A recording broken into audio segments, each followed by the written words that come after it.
noite a todos, boa noite a todas. Todos nós, para o nosso exercício, para o nosso estudo, para a nossa preparação para a semana, a gente precisa, como os jogadores de futebol fazem a sua concentração, os estudantes fazem o seu treinamento para o Enem, os candidatos a concursos públicos, nós também precisamos de nos preparar, nos sensibilizar para aproveitar bem a semana. A gente fala que aproveitar a vida é curtir, né? A juventude acha que aproveitar a vida, nossa, fulano aproveita bem a vida, fica até 5 horas da manhã, bebe bastante, tem bastante namorada. Isso é aproveitar a vida. É um ponto de vista, né?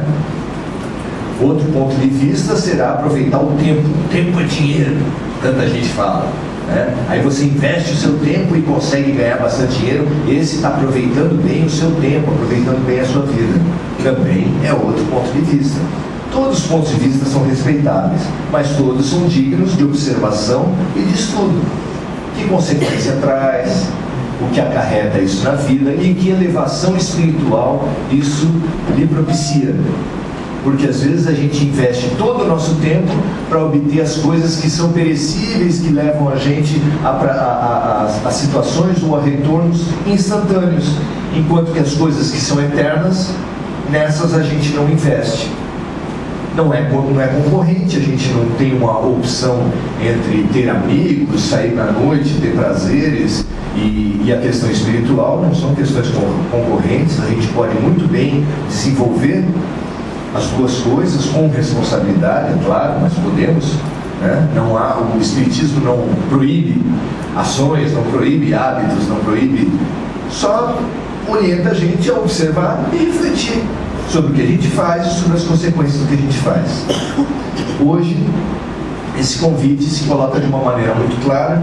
A gente tem feito as nossas palestras a partir desse livro, Caminho, Verdade e Vida, de Chico Xavier e Emmanuel, da série Fonte Viva, na qual cerca de 1000 passagens do Evangelho são estudadas trecho a trecho, para que a gente exercite a nossa capacidade de entender o Evangelho, porque afinal de contas nós temos estudado o Evangelho há 2000 anos, em diversas vidas, dezenas de vidas aqui na Terra, depois dezenas de cursos entre as vidas na Terra, e até agora a gente não aprendeu. Por que eu sei isso?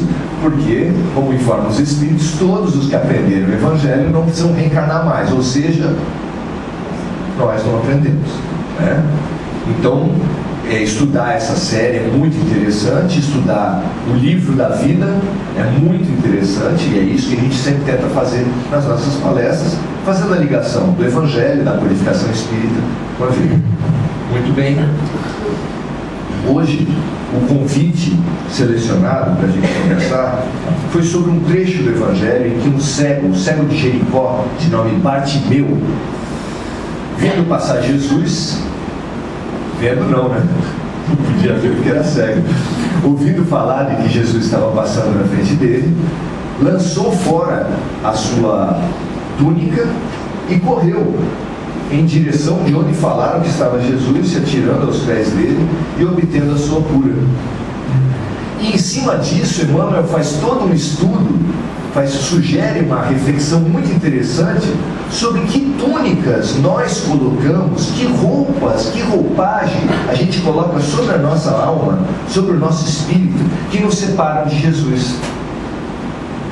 E essa reflexão dele me remeteu nada por acaso, a um videozinho que eu acabei de ver na internet, Facebook, de um rapaz que fez um filme, filmou a ele mesmo, partilhando com a gente num depoimento de uma situação que ele passou, indo até a padaria. Indo até a padaria, tinha perto da padaria um mendigo, né? E esse mendigo, com muita humildade, abordou ele e falou assim: moço, eu não queria chatear não, mas eu estou com muita fome, não comi nada no dia de hoje, eu queria comer alguma coisa, o senhor pode trazer para mim? Ele falou: não, vamos até lá então, vamos até a padaria. Estava indo até a padaria, vou até lá. Não, mas o segurança não vai deixar. O senhor traz para mim. Não, vamos até lá, você está comigo. Foi. E ele viu pro catador de material reciclável, escolheu o que ele queria. O rapaz ficou tímido e ele escolheu então um lanche em boas condições. O atendente partiu pelo meio e ele comeu aquilo, e quando estava comendo com uma certa voracidade, típica de quem está com bastante fome. E quando estava acabando de comer uma metade, começou a correr lágrima do olho dele. E o moço foi ficando meio sem jeito. O que acontece? O que houve? Aí o catador viu que ele estava reparando, que ele estava constrangido, e falou: não, moço, eu não estou desfazendo do seu lanche, não. É porque eu estou lembrando que os meus filhos estão em casa e a gente só tem conseguido comer, eles só tem conseguido comer feijão com farinha. E eu nem sei como é que está hoje agora, como é que está, se ainda vai ter o tal feijão com farinha para ele. E aí ele falou: não, você não pode ficar assim, vamos até onde é que o senhor mora? Morava ali perto, foi até o mercado, comprou algumas coisas, levou para ele. Quando chegou, as crianças fizeram uma festa para ele, nunca tinham visto ele na vida, fizeram uma festa para ele, ele ficou surpreso, entregou as coisas, e depois um dos filhos dele, de pouco mais de 2 anos, falou assim: ué, moço, cadê aquele homem que estava com o senhor? Ele falou assim: não, só veio eu e seu pai aqui. Ele falou assim: não, estava um homem aí do seu lado, um homem barbudo, uma roupa branca, brilhante. Não, estava não, só veio eu e seu pai. Aí ele descreveu, ele falou assim: tá certo, não trouxe nada. Quem trouxe foi Jesus. Para esse encontro que esse rapaz teve com Jesus, aqui a gente obviamente permite qualquer interpretação, não é nem questão de permitir, cada um entende isso do seu jeito, e cada um pode acreditar, não acreditar, isso não é mais importante, né? Mas para esse encontro com Jesus, esse rapaz teve que se abster de algumas comodidades, né? Porque eu estou indo até a padaria, quero voltar logo, tenho os meus compromissos. Às vezes não é compromisso nenhum, é só para acabar de ver o segundo tempo do jogo, essas coisas, né?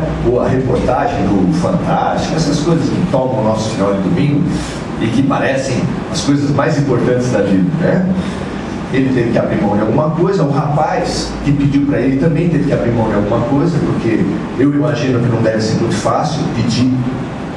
Você já imaginou se é fácil pedir? Passando uma pessoa na rua e você: moço, dá uma coisa, não quero beber para beber não, é que eu não comi hoje. Não deve ser muito fácil. Eu, pelo menos, seria muita dificuldade.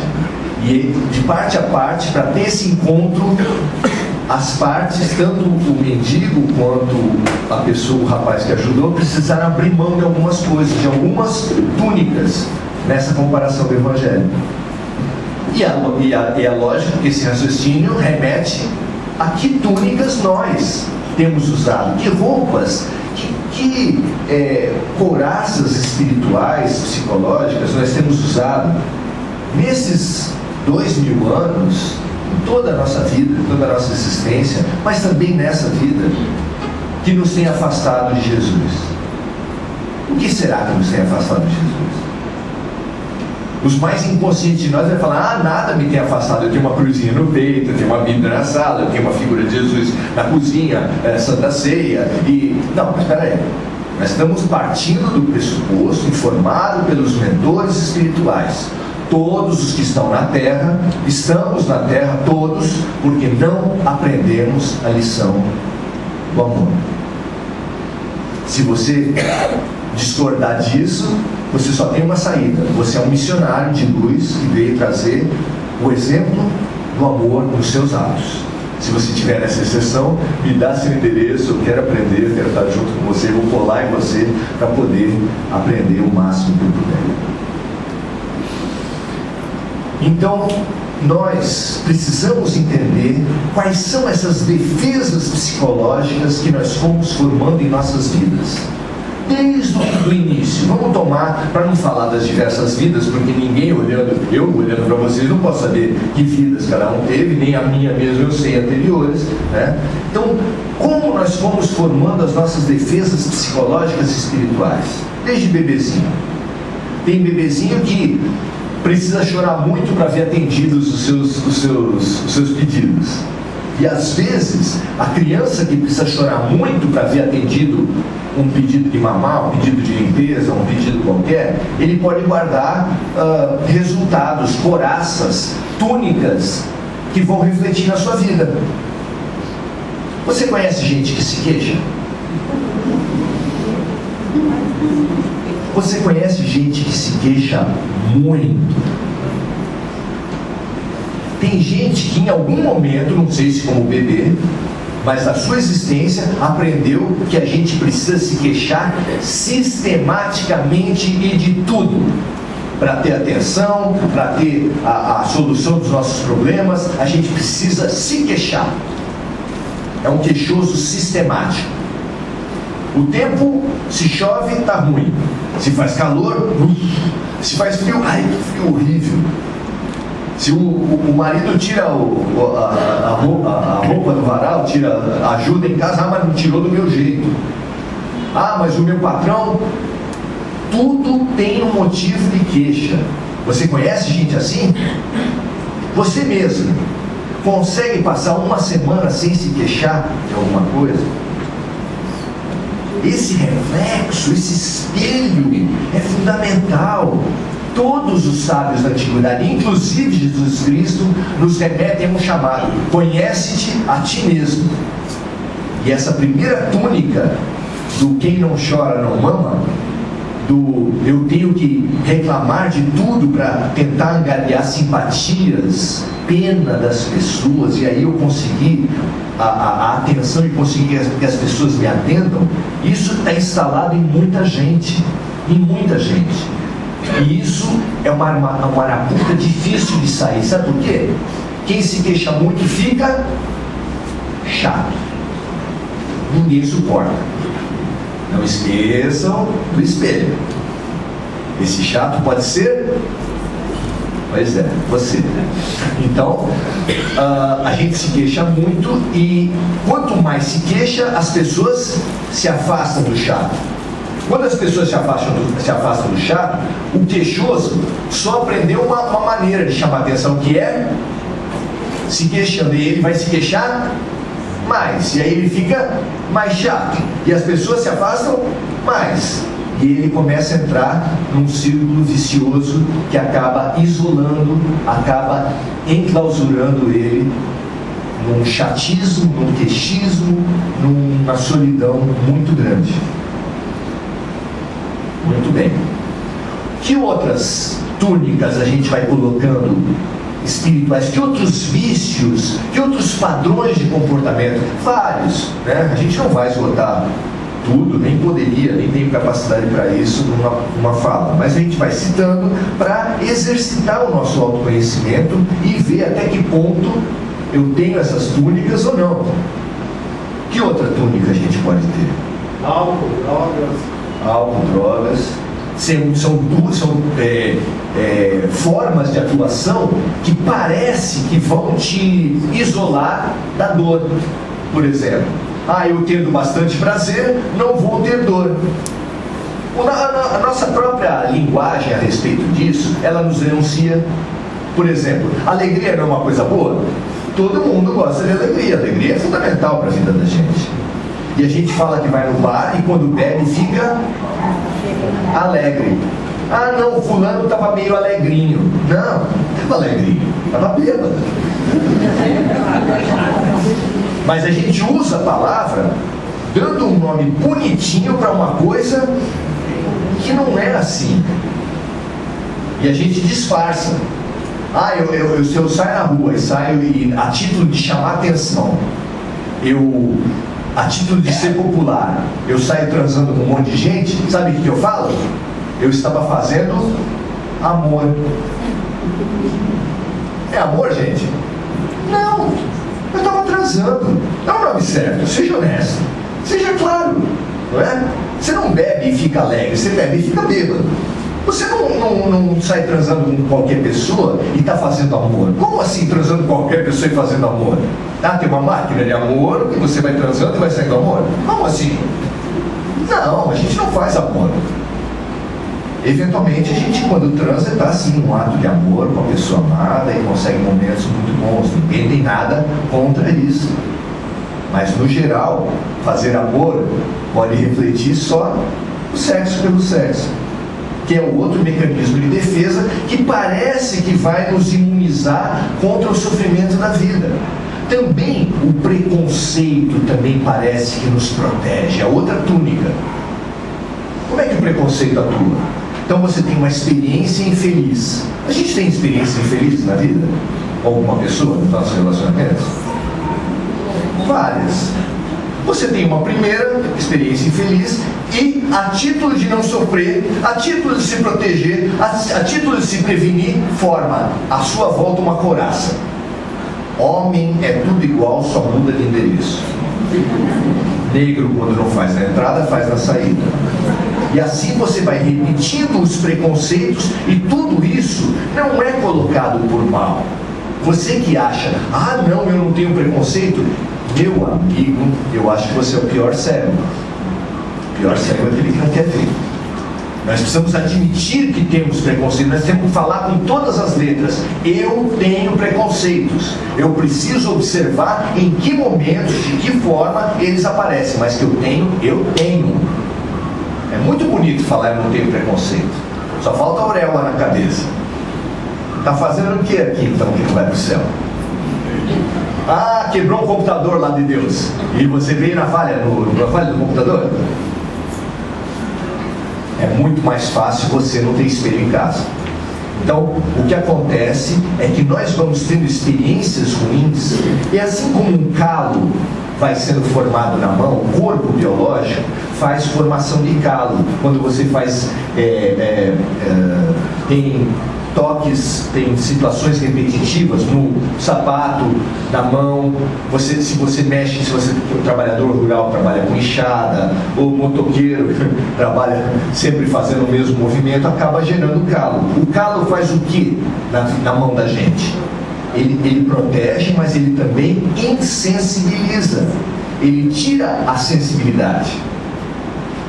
Essa figura é muito legal pra gente. A título de se defender com os preconceitos, para você falar assim, não, macaco velho não mete a mão com buca, meti a mão com buca, levei uma ferroada, não vou mais tentar namorar, porque sei que quando eu me entrego afetivamente, eu me firo, eu me machuco. Quando eu confio nas pessoas, eu levo lambada. E isso vai formando calo. O calo parece que te protege, mas te insensibiliza. Isso não tem a ver com a vida da gente? Vocês têm facilidade em confiar nas pessoas? E depois, muitos de nós, ou todos de nós, cada um à sua maneira, enfrentamos o desafio da solidão. Quem é que não enfrenta? Eu brinco sempre que, se for dado para você a função de fazer horóscopo em um jornal, você pode colocar tranquilamente. Você muitas vezes se sente sozinho, incompreendido, acha que as pessoas deveriam dar mais valor às suas capacidades. Pode colocar isso tranquilamente, você vai acertar em 100% dos casos. Todos nós já nos achamos assim. Só que a gente, na nossa autocompaixão, que é outra roupinha que a gente usa e que parece que vai nos proteger, o coitadinho, vida, dor, azar, né? Eu sou o coitadinho, ninguém me ama, ninguém me quer. Essa é outra ferramenta, outro personagem que a gente usa, e tudo isso uns sobre os outros. A gente usa isso, essa ferramenta também nos afasta. Porque todo mundo é mau e eu sou bonzinho. Será? A pessoa passou por 5 casamentos, não deu certo. Por quê? É fundamental a gente perguntar por quê. Não é questão de culpado, quem foi o culpado. Isso é coisa de criança. Isso é coisa de um pensamento infantil. Bate o carro, você já perguntar quem foi o culpado. Faz um casamento, quem foi o culpado? Geralmente é a mulher, né? Isso é quase que pressuposto. Mas a gente não precisa pensar isso, nós precisamos pensar por que eu escolhi aquela pessoa, o que eu estava procurando para escolher, como é que eu não vi a verdadeira pessoa.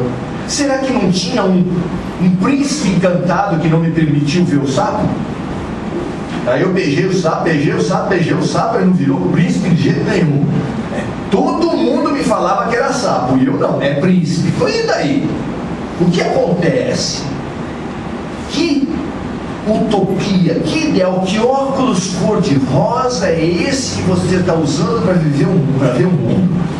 Eu olho as pessoas com as suas variadas cores e eu vejo tudo cor-de-rosa. Não, fulano é ótimo. Todo mundo fala, ótimo. Está entrando uma arapuca, menina. E a pessoa continua. Vocês já viram a situação assim?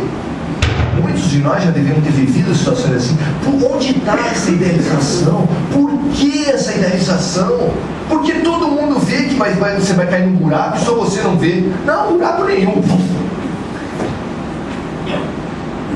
Nós temos diversas couraças que nós vamos colocando umas sobre as outras, a título de nos proteger dos sofrimentos, a título de nos proteger da vida. Só que com o calo, todas essas couraças vão nos insensibilizando. Imagina o guerreiro lá medieval, aquele que usava elmo, armadura, escudo, lança, espada. A vida devia ser muito pesada para ele, eu falo a verdade. Tem estimativas que aquilo pesava entre 30 e 60 quilos. Já imaginou? Também o guerreiro moderno também usa tanto equipamento, tanta mochila que deve chegar perto disso. Nós fazemos a nossa vida muito pesadas. E a gente busca o amor passa perto da gente e a gente não consegue acessar o amor. Não consegue acessar. Aí você olha para o lado e a vida dos outros sempre parece mais feliz que a nossa, né? Você olha para as amigas e fala assim, puxa, todo mundo casado, parece que todo mundo está bem. Você não sabe como é que é lá dentro de casa, mas tudo bem, você cai na ilusão. Todo mundo está bem, todo mundo está legal, só eu que não está bacana. E você começa a pensar, o que acontece? O amor está passando a todo momento na tua cara. A todo momento. Em que formato? No formato de cachorro. Hoje mostrou também na internet o resgate de um cachorro num pátio de um shopping que estava há 4 horas num carro, num dia de muito calor, e o cachorro estava nos últimos estertores dele, porque estava absolutamente sem água, sem condições e assando dentro do carro preto. Mobilizou um monte de gente, quebraram o vidro do carro, etc. Pegaram o cachorro, mas só conseguiram que ele morresse de uma maneira menos sofrida. Morresse jogando água em cima, mas ele acabou morrendo na mão dos salvadores. Nós colocamos muita couraça, nós colocamos muitas situações. O que acontece que a gente esquece de cachorro? Esquece de criança. Eu acho que eu deixei alguma coisa no carro. Esqueço o celular, esqueço o cachorro, esqueço o meu filho. Onde você estava? Depois a pessoa pergunta, e nós perguntamos, onde a pessoa estava que não viu isso? Aonde vocês acham? Ela estava... Quando a gente está excessivamente dentro da couraça, dentro das arapucas, dentro das nossas proteções, a gente não vê mais nada. O guerreiro da Idade Média, lá com o elmo, ele tinha só uma frestinha para olhar. Ele não olhava muita coisa, o campo de visão dele era extremamente restrito. Ele não podia correr, porque com 60 quilos nas costas não dá para correr. Ele não podia fazer grandes movimentos, porque aquela couraça... Essa nossa couraça, ela nos traz muita infelicidade. Essa couraça nos distancia das pessoas. As nossas prevenções, ora, se cada vez que uma pessoa faz uma coisa errada com você, você fica prevenido com relação àquela, quando chegar com 50 anos, você vai ter quantas couraças? Quantas pessoas erraram com a gente até os 50 anos de idade? Se cada vez que errar eu não conseguir transformar isso num aprendizado, coraça em cima de coraça, em cima de coraça, e aí você não é só mulher, não é só homem, não é só é gay também, é negro, é japonês, é pobre, é rico, tudo é ruim, nada presta. Nada presta, e depois você fala assim: ah, o amor só não chega para mim. Mas vai chegar por que porta? Por que porta o amor vai chegar para você? Cada pessoa, cada tipo de gente é uma porta na tua sala, janelas, portas. E aí você com preconceito, você com a prevenção, você com as tuas coraças, vai emparedando. Não, meter a marreta aqui, tijolo. Mete a marreta aqui, tijolo. Mete a marreta nessa janela, tijolo. Aí eu estou seguro, mas estou também preso. Nós vivemos uma ilusão de segurança, mas completamente presos nas nossas coraças e nos nossos egos. Quando o amor passa perto da gente, o que a gente precisa fazer para acessar o amor? O cego de Jericó estava lá. Ele não podia ver Jesus porque era cego, mas falaram para ele: o mestre está passando ali. O que ele fez? Simbolicamente pegou a sua túnica e tirou. Você para amar seu filho, você para amar sua esposa, você para amar um mendigo da esquina da padaria, você precisa jogar fora as suas túnicas, as suas prevenções. Porque não é verdade que porque um homem errou seriamente com você, nenhum homem presta. Não é verdade que porque uma mulher sujou o teu conceito das mulheres, todas as mulheres são iguais? Será que todas as mulheres são iguais? Será que todos os gays são iguais? Negro faz bobagem? Negro pode te prejudicar de alguma forma? Pode. E porque um negro prejudicou, todos são ruins? Como é que é isso? Se a gente não fizer o exercício de uma striptease espiritual, uma dança dos 7 véus, você precisa perceber quais são essas coraças. Você tem prevenção do quê? Primeiro, sai da ilusão que não tem preconceito. Se tiver nessa ainda, meu amigo, aí você precisa comprar um espelho espiritual para casa. Eu sei que hoje em dia tem vassoura espiritual, né? Tem um monte de coisa. Nós não temos espelho espiritual para vender por R$1.000, não, é brincadeira.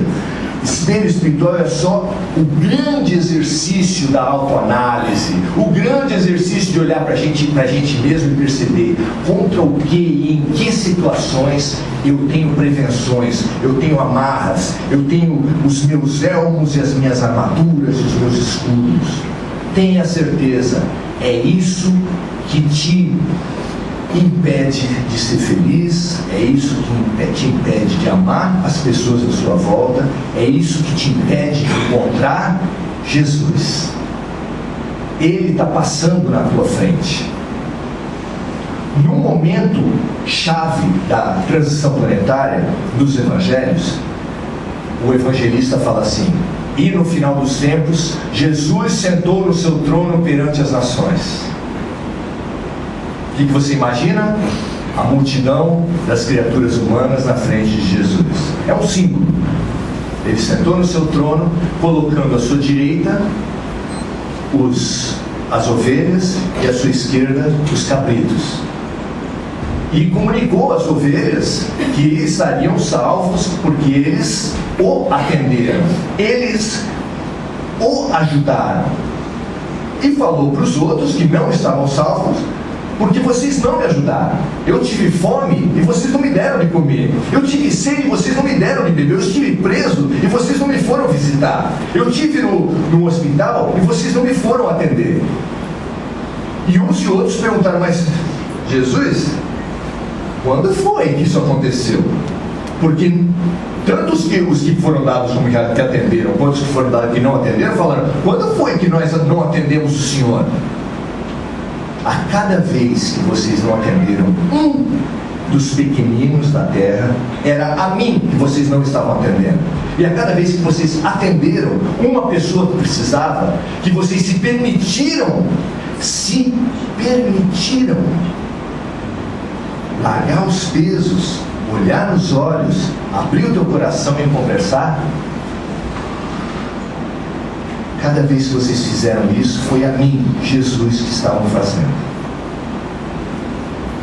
Essa vai ser a diferença entre uns e outros na separação das pessoas na transição planetária. Jesus não vai escolher os perfeitos, os anjinhos com a asinha nas costas. Vai escolher aqueles que aprenderam a se disponibilizar para o amor. Nós precisamos perceber o que nos enrijece e o que nos distancia para o amor. Percebido isso, a gente precisa olhar as situações da vida e se disponibilizar para o amor. Está com dificuldade com seu filho? Está com dificuldade com seu vizinho, com seu chefe, colega de trabalho, com a sua sogra? Se você tem dificuldade nas relações humanas, alguma dificuldade, abra mão das suas prevenções, abra mão dos seus preconceitos, abra mão dos seus orgulhos, das suas vaidades, abra mão. Você vai descobrir que na sua mão está a chave da sua prisão.